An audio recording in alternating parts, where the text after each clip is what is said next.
दोस्तों, एक 21 साल की जवान लड़की अपने पिता को खाना पीना खिलाकर अपने पिता के ही कमरे में जाकर सो जाती है और पिताजी खाना खाकर अपने कमरे में सोने के लिए जाते हैं तो बिस्तर पर देखते हैं कि उसकी बड़ी बेटी सो रही होती है। फिर पिताजी अपनी बड़ी बेटी से पूछते हैं कि तुम आज मेरे कमरे में सो रही हो, तुमको अच्छा नहीं लग रहा है क्या? तुम्हारा तबीयत तो नहीं खराब है? फिर बेटी बोलती है कि जी पिताजी, मेरे को अच्छा नहीं लग रहा है और मेरे को डर भी लग रहा है, इसलिए आज मैं आप ही के कमरे में सोऊंगी। दोस्तों, फिर दोनों लोग सो जाते हैं और जैसे ही आधी रात होती है, बेटी अपने पिता के शरीर को स्पर्श करने लगती है, जहाँ तहाँ टच करने लगती है। ऐसी अवस्था में बेटी भूल जाती है कि सामने मेरा पिताजी हैं और पिताजी भी भूल जाते हैं कि सामने मेरी बेटी है। दोस्तों, यह सिलसिला जारी रहता है और फाइनली बाप और बेटी के बीच अवैध संबंध बन जाते हैं और इसके बारे में जब आस पड़ोस के लोगों को जब पता चलता है तो लड़की जो कदम उठाती है यह देखकर सभी लोग हैरान हो जाते हैं।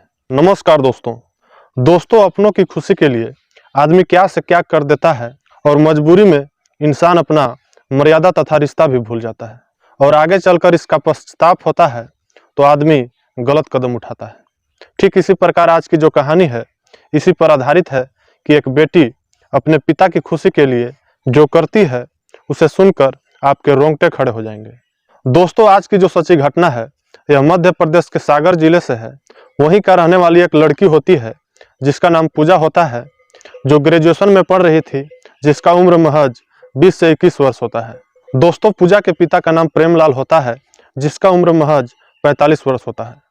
2 साल पहले पूजा की मां गुजर जाती है, जिससे प्रेमलाल अकेला हो जाता है और वह दूसरी शादी करने के लिए पत्नियां ढूंढने लगता है। लेकिन जैसे ही इसके बारे में पूजा को पता चलता है तो वह सोचने लगती है कि जो सौतेली माँ आएगी वह कैसी हम लोग के साथ बिहेव करेगी, कैसी स्वभाव की आएगी, इसलिए वह ऐसी हमेशा सोच में डूबी रहती है। दोस्तों, एक दिन पूजा अपनी कॉलेज जाती है और इसके बारे में अपने सहेलियों से चर्चा करती है और सारी बातें को बताती है कि हमारे पिताजी दूसरी शादी कर रहे हैं। उन्हें लगता है कि हमारे बच्चे बहुत छोटे हैं, इसलिए उन्हें माँ की ज़रूरत है। फिर पूजा की सहेलियां कहती हैं कि तुम्हारे पिताजी को तुम्हारा चिंता बिल्कुल भी नहीं है, उन्हें शारीरिक हवस का भूत सवार है, इसलिए वह दूसरी शादी करने के लिए उतावले हो रहे हैं। तुम अगर अपने पिता के साथ ही हम बिस्तर हो जाओ तो शायद तुम्हारे पिता दूसरी शादी नहीं करेंगे और उन्हें शारीरिक हवस का भूत भी मिट जाएगा। फिर पूजा ऐसी बातों को अपने मन में बिठा लेती है और घर आ जाती है और घर आकर शाम को अपने पिता को खाने के लिए देती है और जाकर अपने पिता के रूम में सो जाती है। फिर पिताजी खाना खाकर वहां पर जाते हैं तो अपनी बड़ी बेटी को बिस्तर पर सोते हुए देखकर हैरान हो जाते हैं। फिर पूछते हैं कि पूजा, आज तुम मेरे रूम में क्यों सो रही हो? तुम्हारा तबीयत ठीक है ना? फिर पूजा बोलती है कि पिताजी, आज मेरा तबीयत ठीक नहीं है और मुझे डर भी लग रहा है, इसलिए आज मैं आपके रूम में ही सोऊंगी। दोस्तों, फिर पूजा के पिता प्रेमलाल बोलते हैं कि ठीक है, ऐसी बात है तो सो जाओ, और फिर प्रेमलाल सो जाता है। लेकिन जैसे ही आधी रात होती है, पूजा अपने पिता के शरीर को स्पर्श करने लगती है, जहां तहां छूने लगती है। फिर ऐसा करने से पूजा के पिताजी जाग जाते हैं और ऐसा देखकर वह चौंक जाते हैं। लेकिन ऐसी अवस्था में प्रेमलाल के मन में शारीरिक कामुक क्रिया जाग चुका था, इसलिए वह चुप रहता है और वह भी पूजा का साथ देने लगता है और यह सिलसिला लगातार जारी रहता है।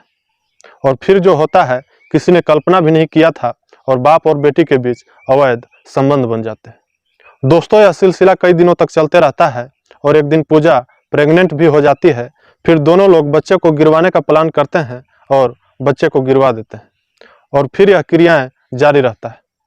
लेकिन पूजा को यह डर सताने लगा था कि अगर बाप और बेटी के कारनामे को अगर आस पड़ोस के लोग जानेंगे तो पूजा के पिताजी के बारे में क्या सोचेंगे। फिर जिसका डर था वही होता है।